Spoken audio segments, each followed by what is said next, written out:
What's going on, everybody? So I just got done eating that Dunkin' Donuts ghost pepper donut, and let me just say I'm quite disappointed.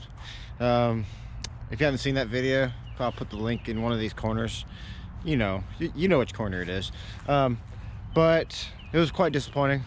But what I am going to try to do that's going to hopefully be less disappointing is, since the aftermarket exhaust has been put on, there's been this rattle, and it became more prominent whenever when I removed the secondary cats, and I'm not exactly sure where it's coming from, but as you can see, I have it up on the ramps, and so my plan is to climb underneath there and try to figure it out. Now, I don't think I'm gonna need it running, because I've had it running before and climbed under there and didn't find it, because it's only at a certain RPM and it's under load, so it's kind of hard for me to actually do that with it on these ramps. So I don't even attempt to anymore.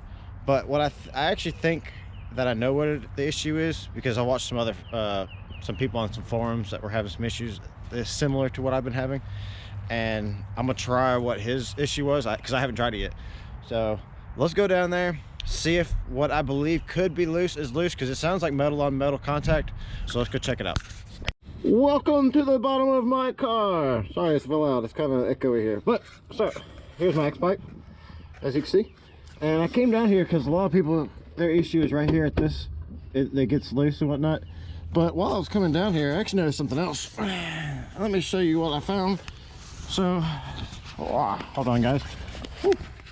Make you do a little loop-de-loop. So if you look right here, it is touching. That is touching, and I wonder if that's it, because it's metal on metal. So I'm gonna get up in there and pry that away, so that I have, you know, so I can have a gap. Right now it's basically right up on it. So yeah, I think that is the spot that I need to look into right there.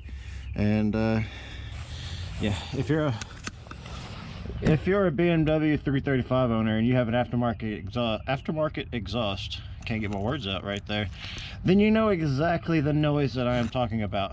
So in my case, it appears as though it could be that. I don't know yet, but it appears as though it could be that. So let me fix that real quick, and let's see. We'll take it for a little ride and see if that helped any. Okay, so I now have it. See if you can get a shot of it. Yeah, see, I got space now. I just used the pry bar, you know, one of the best tools for doing stuff like this. So I don't know if that's gonna fix it or not. That's just what it could be. That thing up there isn't loose, so that's not my issue.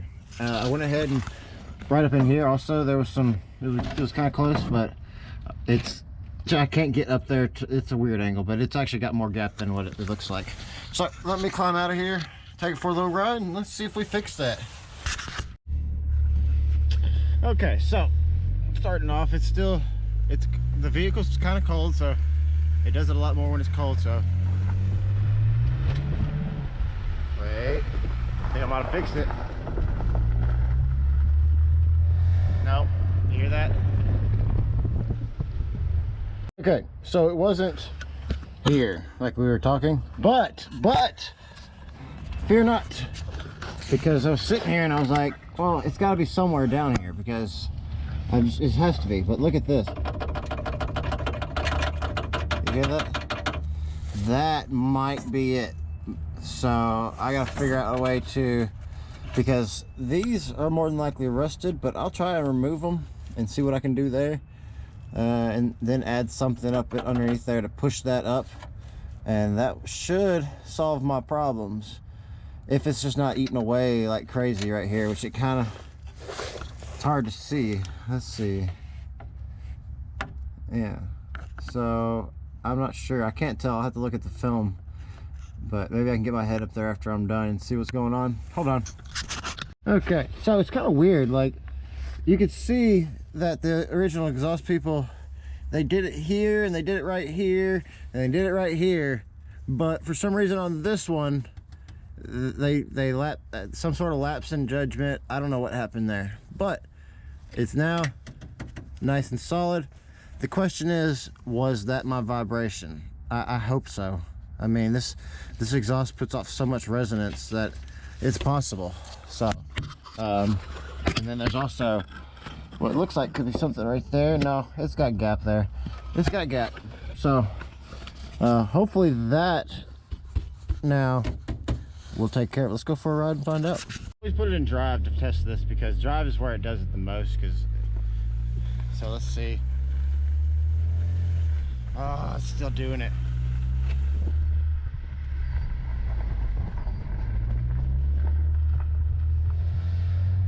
It's still doing it. It didn't solve it one bit. I tried bending the metal a little bit, see if that helped any. Let's see. Nope. Let's see. Still just as fucking loud. God, that's so annoying. I'm done trying to figure it out, I think. I mean, it's not going anywhere. It's just as loud. It's got to be in the exhaust itself. It's got to be the X pipe. Some people have recommended that I install some of those. I can't think of the company. It starts with a V. Vibrate, maybe. Some of their resonators before the X pipes. That's the next step that I'm gonna take. So yeah, this was a huge fail.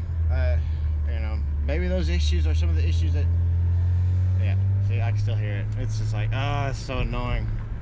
So maybe those issues are some of your issues. So yeah, go ahead and check it out. And hey, I got a question. What do you consider to be the best placement for an X pipe? Is it closer to the motor or furthest from the motor that you can? I'm curious because I've heard that it's best to have it up closest to the motor, and I've heard it's best to have it further away from the motor. So I'm curious to know what y'all's opinion is. So later.